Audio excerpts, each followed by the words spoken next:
Hello friends, this is ज्योति। आज के हमारे वीडियो का टॉपिक भारतीय न्याय संहिता 2023 के बेयर एक्ट के सेक्शन वाइज रीडिंग से रिलेटेड है, जिसमें कि सेक्शन 1 to 21 हम लोग फिनिश कर चुके हैं और ये वीडियोस आपको हमारे प्लेलिस्ट में मिल जाएगी। और आज स्टार्ट करते हैं हम सेक्शन 22 के साथ। तो सेक्शन 22 ऑफ BNS 2023 बात करता है act of a person of unsound mind, यानी कि एक ऐसा व्यक्ति जो कि विकृत चित्त का है, तो उसके द्वारा किया हुआ व्यक्ति कार्य कृत्य है वो भी इसी चैप्टर 3 में जनरल एक्सेप्शंस में फॉल करेगा। तो यहाँ पे बोल रहा है कि nothing is an offence which is done by a person who at the time of doing it by reason of unsoundness of mind is incapable of knowing the nature of the act, or that is doing what is either wrong or contrary to law। यानी कि अगर जो कोई व्यक्ति ऐसा अपराध करता है जो कि विकृत चित्त का हो और उसको उस कार्य को करते समय उसको पता नहीं हो उस काम के नेचर के बारे में कि वो जो कर रहा है वो गलत है और इसके लिए punishment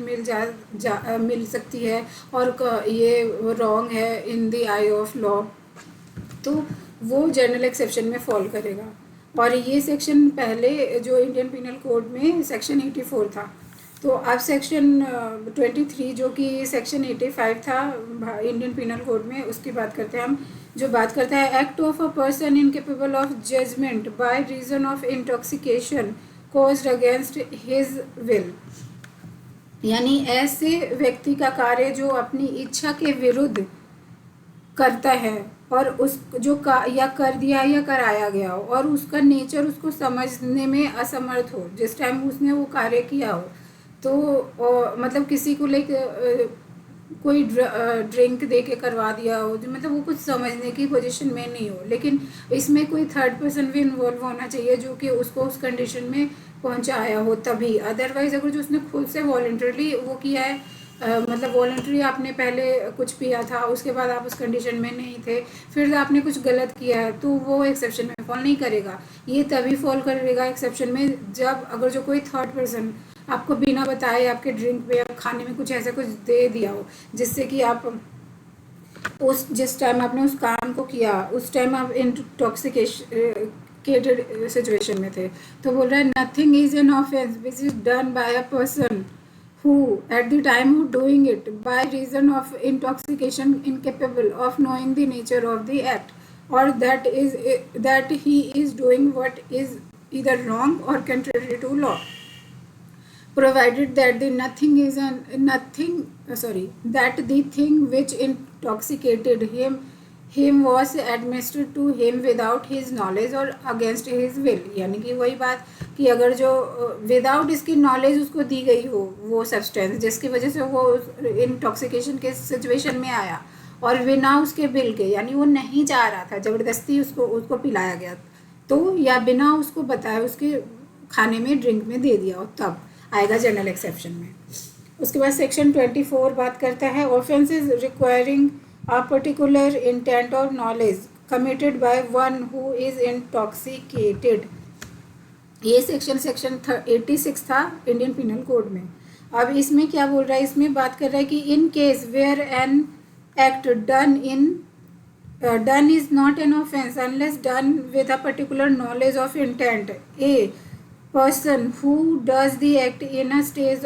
state of intoxication shall be liable to be dealt with as if he had the same knowledge as he would have had if he had not been intoxicated, unless the things which intoxicated him was administered to him without his knowledge or against his will। यानी कि उन दशाओं में जहाँ की कोई किया गया कार्य अपराध नहीं होता माना जाएगा जब तक कि वह किसी विशिष्ट नॉलेज से ना किया गया हो, और कोई व्यक्ति जो कार्य करता है उस स्थिति में हो और उस प्रकार के दायित्व के अधीन जो वो कर रहा है वही ज्ञान हो उसको, और उसको पता है कि जो मैं कुछ काम कर रहा हूँ वॉलंटरी मतलब वो कर रहा है, और उसको पता है उसकी जो वो जो कर रहा है काम वो गलत है, और उसके लिए उसको पनिशमेंट भी दिया, पनिश भी किया जाता है। तो और अपनी इच्छा के विरुद्ध ना दे, और उसने मतलब अपनी इच्छा से नहीं मतलब वॉलंटरी किया हो, तब उस कंडीशन में उसको उसको उसके लिए सज़ा मिलेगी।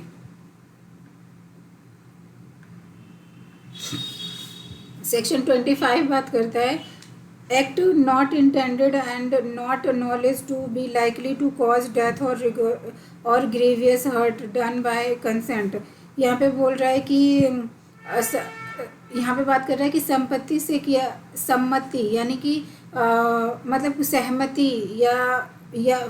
या प्रॉपर नॉलेज से कोई कार्य किया है जिससे कि किसी की मृत्यु या उसकी कुछ हानि ऐसी उसका ग्रीवियस हर्ट हो गया हो, या ऐसी कंडीशन में जिसमें कि आपने उसको इतना मतलब आपने पीटा हो किसी को, आपने उसको इतना पीट दिया हो कि वो बेड पे चला गया हो, ठीक है, 15-20 दिन के लिए प्रॉपर बेड चला गया है, और मतलब ग्रेवियस हर्ट की पोजीशन जब कहलाएगी ये वाली सिचुएशन, तो उसके बाद उसकी डेथ हो जाती है। तो और वो कंसेंट था आपका, खुद से आपने किया, आपको किसी ने पुश नहीं किया था उस कंडीशन में जाने के लिए, तो उस सिचुएशन में क्या होगा। तो इसमें बोल रहा है nothing which is not intended to cause death or grievous hurt and which is not known to by or doer to likely to cause death or grievous hurt is an offence by reason of any harm which it might or be intended by the doer to cause any person above 18 years of age who has given consent without express or implied or suffer that harm by any reason or any harm which it may be known by the doer to be likely to cause any person or consented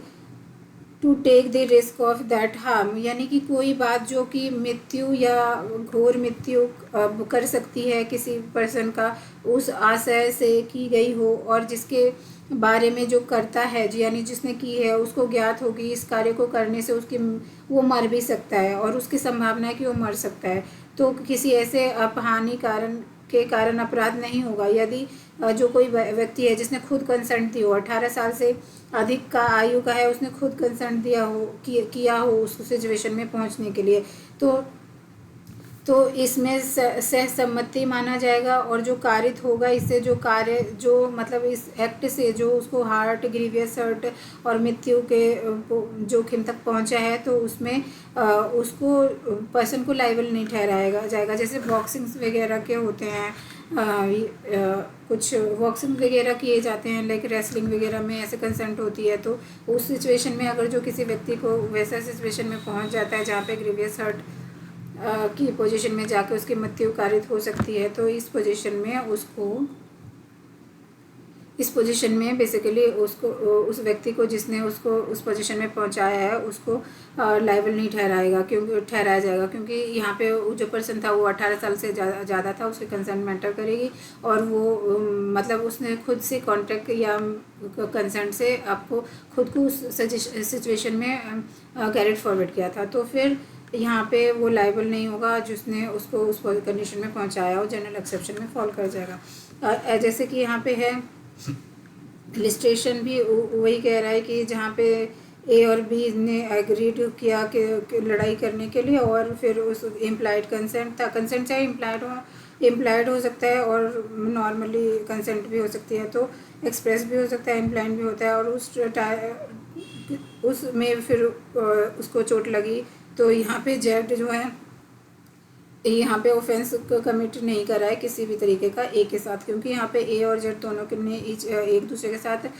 उस amusement में जाने के लिए दोनों ने consult की थी एक दूसरे से, तो यहाँ पे वो जनरल एक्सेप्शन में फॉल हो जाएगा। सेक्शन 26 कहता है act not intended to cause death done by consent in good faith for person's benefit. बोल रहा है nothing which is not intended to cause death is an offense by reason of any harm which it may cause or be intended by the doer to cause or be known by the doer to be likely to cause or to any person for whose benefit it is done in good faith and who has given a consent whether express or implied to suffer that harm or to take the risk of that harm यानी कि किसी व्यक्ति के फायदे के लिए उसकी सम्मति यानी सहमति से सद्भावनापूर्ण किया गया कार्य जिससे जिससे मृत्यु कारित करने का आशय नहीं है। जैसे कोई व्यक्ति कोई बात जो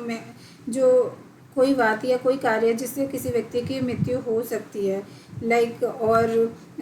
अपराध की श्रेणी में नहीं होगा यदि उस बात से किसी ऐसे व्यक्ति को जिसके फायदे के लिए या सद्भावनापूर्ण की जा रही हो और उससे अपहानि के को सहने या उस अफानी को जोखिम उठाने के लिए चाहे वो अभिव्यक्त चाहे वो सहमति दे रही हो और तो उस के लिए कर्ता को जिसने उसको उस चीज़ के लिए बताया उस इंफॉर्मेशन दी उस डेंजरस चीज़ की वो लाइबल नहीं होगा। बेसिकली ये जो सेक्शन 26 है डॉक्टर से रिलेटेड है। लाइक हम जैसे यहाँ पे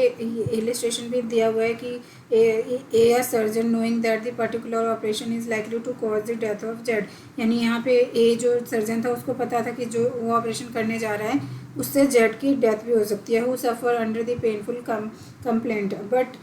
नॉट इंटेंडिंग टू कॉज जेड्स डेथ बट उसको मारने की इच्छा से नहीं क्योंकि गुड फेथ में कर रहा है। डॉक्टर तो मारना नहीं चाहता आपको, वो तो ठीक करने के लिए इरादे से ही कर रहा है ना ऑपरेशन। जेड्स बेनिफिट जेड के बेनिफिट में कर रहा है perform that operation on Z that with consent और जज ने यहाँ पे कंसेंट दिया था। ऑपरेशन करने से पहले तो कंसेंट ली जाती है पेशेंट से, तो ये हैज़ कमिटेड। तो यहाँ पे ये जो डॉक्टर है सर्जन है वो कोई ऑफेंस नहीं करा क्योंकि उसने तो आपकी गुड फेथ में के लिए ही ना कि आप ठीक हो जाओ, उस रिकवर हो जाओ जो भी कंडीशन में आप हो, जिस लाइक हेल्थ डिजीज से आप सफ़र कर रहे हो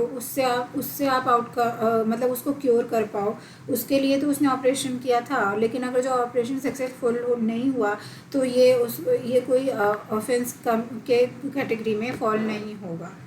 ठीक है, ये हो गया। उसके बाद यहाँ पे हम ऐसी चीज़ें भी समझ सकते हैं लाइक जैसे अगर जो डॉक्टर ने जैसे एक कोई पर्सन है उसको कोई ऐसी बीमारी हो लाइक कैंसर एंड ऑल, उसने उसको इन्फॉर्मेशन दी लेकिन वो व्यक्ति को हार्ट अटैक आ गया उसको सुन के तो और फिर उसकी डेथ हो गई, तो इस कंडीशन में भी डॉक्टर को लायबल नहीं समझा जाएगा क्योंकि यहाँ पे तो उसकी फर्ज था कि भाई अपने पेशेंट को उसकी हेल्थ के बारे में तो पता आएगा ना, तो वो भी जनरल एक्सेप्शन में आएगा। उसके बाद सेक्शन 27 है act done in good faith for benefit of a child or person of unsound mind by consent of guardian. यहाँ पे बोल रहा है कि संरक्षण द्वारा यानी जो व्यक्ति जिसके पास पूरी अथॉरिटी है गार्डियन की, वो या तो किसी बच्चे की हो या कोई अनसाउंड माइंड उसके कंसेंट में वो गुड फेथ में काम कर सकता है। ठीक है, तो वही है nothing which is done in good faith for the benefit of a person under 12 years of age or of a person of unsound mind by consent either express or implied of the guardian or other person having lawful charge of that person is an offense by reason of any harm which it may cause or be intended by the doer to cause or be known by the doer to be likely to cause to that person, provided that this exception shall not extend the intentional causing of death or attempting to cause death। यानी यहाँ पे बोल रहा है जैसे कोई guardian है जिसके अंडर में कोई बच्चा जो 12 साल की एज तक का है और कोई पर्सन जो अनसाउंड माइंड है उसके लिए वो एक्सप्रेस इम्प्लाइड वे में कंसेंट दे सकता है उसके साथ उसकी गुड फेथ में उसके गुड चीज़ मतलब उसकी लाइफ के लिए अगर जो कोई बेनिफिशियल चीज़ हो रही है ना करना है तो उसके लिए वो कंसेंट दे सकता है। ठीक है, लेकिन अगर लेकिन वो एक्सेप्शन में फॉल होगा। लेकिन अगर जो कुछ ऐसी चीज़ें हैं जो कि इंटेंशनली डेथ वगैरह कॉज कर सकती है तो उस केस में नहीं होगा फॉल एक्सेप्शन के अंदर। ये जैसे कि प्रोवाइडेड दैट एक्सेप्शन जो है the intentional causing of death जो इंटेंशनली कॉज करता है डेथ और attempting to cause death the doing of anything which a person known to be likely cause death for any purpose of that preventing of that grievous hurt or causing of any grievous disease or infirmity. But ऐसी situation जहाँ पे जानबूझकर किसी की death करनी का सोच रहा है, उसके कॉज डेथ करना पर्पस है, उसका प्रिवेंट करना चाह रहा है, या तो उसकी ग्रीवियस हर्ट को और या कोई लाइक ऐसी डिजीज़ जिससे कि वो फैल सकता है। ग्रीवियस ऐसी कोई डिसीज़ है जिससे कि किसी और को भी फैल सकता है, तो उस केस में अगर जो उसके साथ कुछ भी उसकी ऐसे एक्ट किया जा रहा है जिससे कि उसकी डेथ भी हो सकती है, तो वो भी इस एक्सेप्शन में आएगा। फिर बोल रहा है voluntary causing of grievous hurt or to attempting to cause grievous hurt unless it is to be purpose of preventing death or grievous hurt or curing of any grievous disease of infirmity. तो यहाँ पे voluntary अगर जो आप किसी को grievous hurt डाल रहे हो ऐसी सिचुएशन में, तो वो जब तक एक्सेप्शन में नहीं आएगा, अगर जो जब तक कि ये प्रूव ना हो जाए कि आपने जो चीज़ की ना वो या तो किसी बड़े हार्म को रोकने के लिए किया है, लाइक या तो कोई ऐसा डिजीज़ था उसके स्प्रेड होने से उसको रोकने के लिए किया है, जब तक कि वो फॉल नहीं करेगा। अगर जो पता चला कि आपने जानबूझकर उसको मारने के लिए किया था, तब तो आप हो गए लाइबल। लेकिन यहाँ पे अगर जो ठीक है, आप उसको किसी जो बड़े चीज़ उसकी डेथ को प्रिवेंट करने के लिए या तो क्या कहते हैं कुछ ऐसा डिजीज़ था जो कि दूसरों को फैल सकता था, उसको रोकने के लिए आपने वो वॉलंटरी हर्ट किया उसको, तब तो वो फॉल करेगा जनरल एक्सेप्शन में। The abetment of any offence to committing of which offences would be no extent, ऐसे अपराध के दुष्परिणाम पर ना होगा जो जिस अपराध के लिए किए जाने पर इसका विस्तार नहीं है। तो यही है, जैसे इलिस्ट्रेशन है, A in good faith for his child's benefit without his child consent has his child cut for the stone by a surgeon knowing it to be likely that the operation will cause the child death but not intending to cause the child death. A is within the exceptions in much his object was the cure of the child. तो यहाँ पे जैसे एक चिकित्सक था, उसने good faith में child की ऑपरेशन किया स्टोन का, लेकिन अनफॉर्चुनेटली वो बच्चा मर गया। तो यहाँ पे वो